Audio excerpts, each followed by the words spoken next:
Because in truth, they're still afraid of people knowing who they really are. They're afraid of coming out and saying, I have changed. Now I'm saved. They're afraid of letting go of what they used to be. And they want to still kind of fit in with the group they're with the group that they were with before. But also they have to learn how to let go.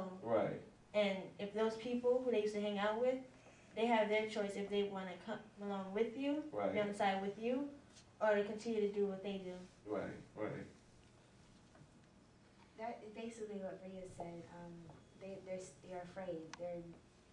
They want to tell them, but then they want to put it in a certain way how to tell them. Yeah, I tell you that is a hard thing to be a teenager in society today. But you know, y'all can make it. Y'all think y'all can make it? Yeah. All right, so we're gonna take a commercial break and we'll be right back.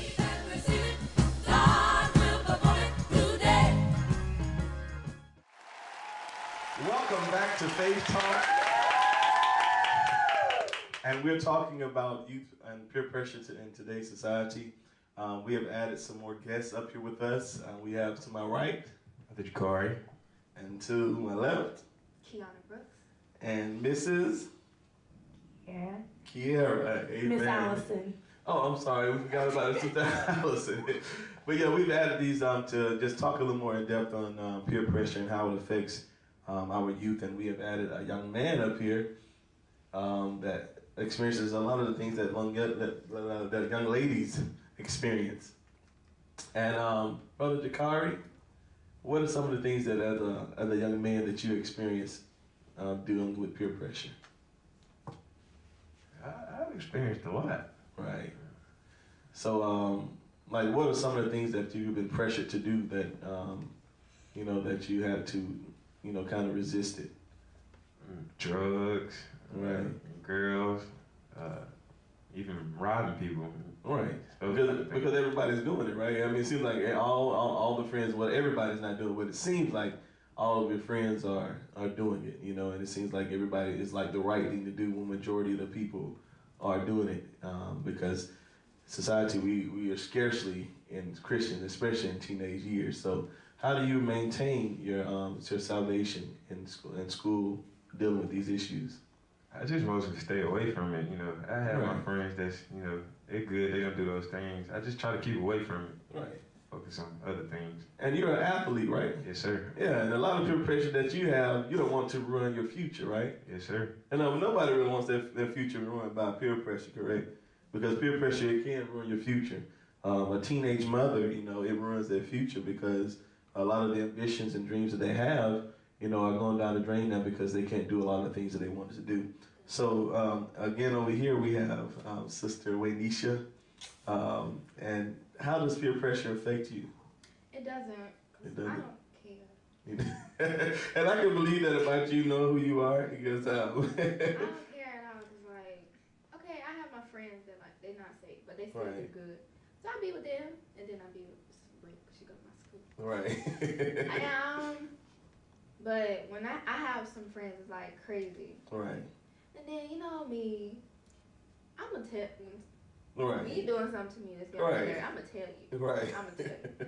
But and the thing is, when I do that, people say, "Oh, you're so mean." I'm not mean. Right. Just get on my nerves. Right. And I'm gonna show the other side of me. That's why I put it. Yeah. Right. So you just go just straightforward with everybody. Yeah, and that's how we all gotta be. We gotta be straightforward and say, "Hey, I don't stand for that. I do not stand for that, and that's not who I am. I'm different than that. God has called me to be greater than what you're trying to make me be." Correct? Mm-hmm. All right. So we got sitting here, Sister Kiera. In your school, I know you're in elementary school, correct? How does peer pressure affect you? And what are some of the things that you feel peer pressure on?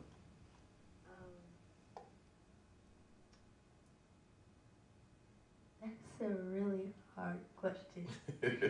Like, you feel pressured to be with a certain group of people, a certain group of friends? Do you have people that are, you know, like mean or? Well, I have one friend. Mm-hmm. Like, she's always so mean, and like, if we sit together and she thinks I would be staring at her, and she would call me a stalker. And when I really don't like that, Right. I would tell. And then people they bribe people. Right. Look, they'll just, if somebody says, if you don't do this, I'm not gonna be your friend. Right. Sometimes I just go with it and I do what they say. But sometimes I have to stand up for myself. Right. Right. Because what if I don't want to do this, but I want to keep my friends? Right. Right. But I have to do one way or another. Right. So I just stand up for myself and I say I don't care. Mm-hmm. I have plenty of friends. Right. Right. That is awesome. I'm telling you, I think that even these teenagers up here can say amen to that, because we've all felt that situation where we don't want to lose our friends, so sometimes we give in to some of the things that they want us to do, you know, and it's not always easy, you know, to say no to our friends because they are our friends, and we consider a lot of them best friends. You know, how many of y'all have best friends that are not saved? And it's hard just to get rid of them, correct? It's hard just to say, you know, I can't be your friend no more, you know, because they're your friend. And some of y'all may have grown up with them for 9, 10 years. I don't know how old y'all are, 16, 17, but some of y'all grew up with them for a long time, and, you know, if it's babies, and, you know, it's hard to just say, get out of my way, I'm saved now, you know. So it is a hard thing, and you do feel pressure from that. Let me ask you this now. You all are saved, and you say that you're saved. And what is the difference between a person that is saved and an individual that just claims to be saved? But before you answer that, I want to go back to one of our more seasoned youth, Sister Allison Johnson. And I want to get her opinion on what the difference is between somebody that's saying they're saved and someone that just claims Christ. First thing, if you're really saved, you don't have to say it. Right. Like, point blank, there's something about you that is spreading out a light to people. They can kind of see in the way that you carry yourself. Right. It's more of a humility. Like, me carrying my Bible around, opening it up in my workplace, because, you know, I'm old enough to work, 21. Like, that's not telling nobody, that's not really signifying being saved. Right. That's just showing you, oh, she reads her Bible? Right. Oh, man, she goes to church. Right. Oh, God has healed me. I heard a word from God today. Right. That does not signify me really being saved. Me being saved coming in, if y'all are talking about me in my workplace or in the church, some people do, I'm able to continue being who I am, Right. carrying the light of Christ, Right. and showing love. I don't have to say, oh, I love you because God tells me to love you, Right. so I'm gonna continue to love you. That's not me being saved. Right. That's me trying to put it on the front. Right. If I'm really saved, I'm like, oh, I love you. Right. Like, just by my actions. Right. My actions speak a lot louder than my words. Right. So it is a big difference from somebody Yes. just saying, oh, I'm a Christian, and then somebody that's really saved, you know. It's just like I was saying earlier, that a person that's a millionaire, they don't go around blasting, I'm a millionaire. You know that you're a millionaire. You know, when you know that you're saved, you don't have to go around blasting it. Your life shows that you're saved, you know. So now the same question to you all, you know, Sister Tyrena, what do you think the difference is between, you know, a Christian and a person that is really saved?